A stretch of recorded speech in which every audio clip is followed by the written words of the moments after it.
Alright, so I'm waiting on a few parts. Decided to go ahead and do the fuel plug, so gonna do a little bit of painting. Got my grid delete. Got that fabbed up, going from the square to the bend up there. So I welded that, going from the cast to the pipe really wasn't that bad. So sanded it down, primed and painted it. So that's what that looks like. I'm about to get the charge pipe coming straight off of the turbo. About to get it off, get it pressure washed. This is the coolant comes out the thermostat housing. I saw where they sell some hard kits where that right there is painted, so I just went ahead and painted that. And radiator hose doesn't really take the paint that well, but I'm gonna try it since, like I said, I got a little bit of downtime. I'm gonna be waiting on parts probably till Monday or Tuesday, so gonna try to make some stuff look a little bit better. Couldn't really get on the ground, it rained, so up under the truck's a little bit wet. So be working on the exhaust once it dries up.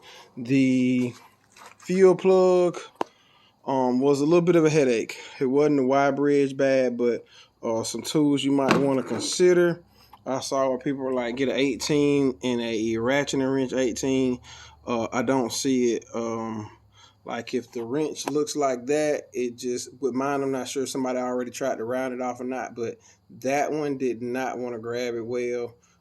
Like maybe a line wrench would have worked better, but even with the groove on it, it didn't want to get on it. It's a really thin nut.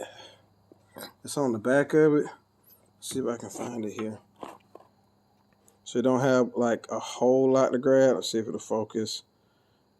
Don't really want to focus.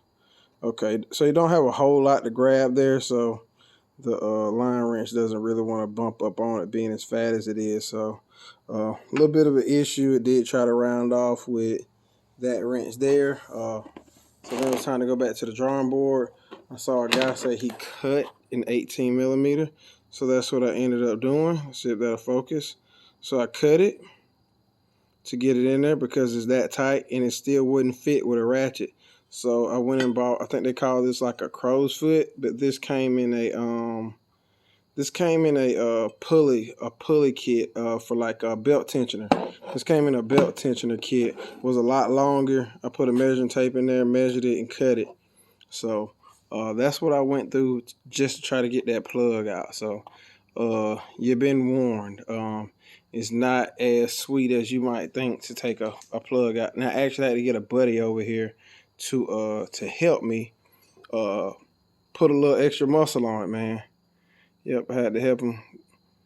He had to help me put a little extra muscle on it just to get it out. So beware. I also saw where some people's came out easy and some people's was a snitch. Mine was just a wee bit of a snitch. Like I said, I just need a little extra hand and it popped right loose. But getting the right tool built and situated to get in there was a little fun. I will say that it was a little fun. So beware of that.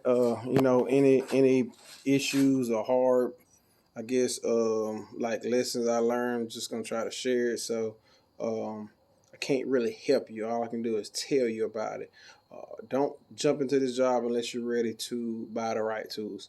Not having the right tools will overwork you like crazy. It will overwork you like crazy. So don't let it overwork you. Be ready to buy the right tools for the job. Even like doing the fab work, having a chop saw compared to having to do certain stuff with an angle grinder. So make sure I got my aluminum pipe in there. Luckily was able to use a 90.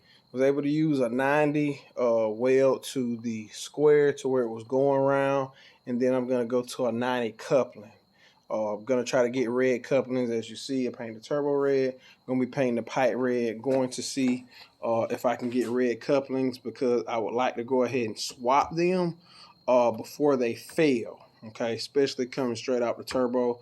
I saw where that can be a fail point, so I'm gonna go ahead and swap them before it fails. So that's what's in the mix. Like I said, stay tuned. Hopefully tomorrow the sensor will come in, the Y bridge sensor. It's a temp sensor.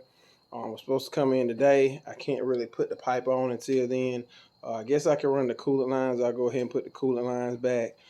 Just realized even with the banks air, like the cold air intake. I still have to use this piece, so it's gonna get cleaned up and painted. I'll work on that tomorrow. And then I just ordered the cap for the resonator, and then I gotta order one because I'm gonna be doing the oil line relocation.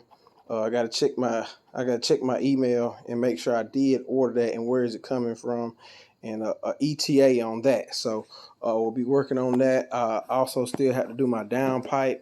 I'm gonna be soaking my downpipe in Chem Dip and then pressure washing it to try to get all the soot out of it. After that, I'm gonna be heat wrapping it and hose clamping it to keep it on there. Then I'll get that put on there. So still a lot of stuff I can do, not at a standstill at all. But I am waiting on parts, and once I get those parts, I'm trying to get those parts put on and make sure that I'm not missing anything else. And yeah, hopefully it's Saturday. Hopefully well before next Saturday I can have this thing running, but that is the goal. This weekend was the goal to have it running, like get everything done in the week, but had a few jobs come up that I had to take care of, so I lost a few days working on it. So that's what's going down. That's what's in the mix, man. Can't wait to hear this thing rumble, man. I know you can't either.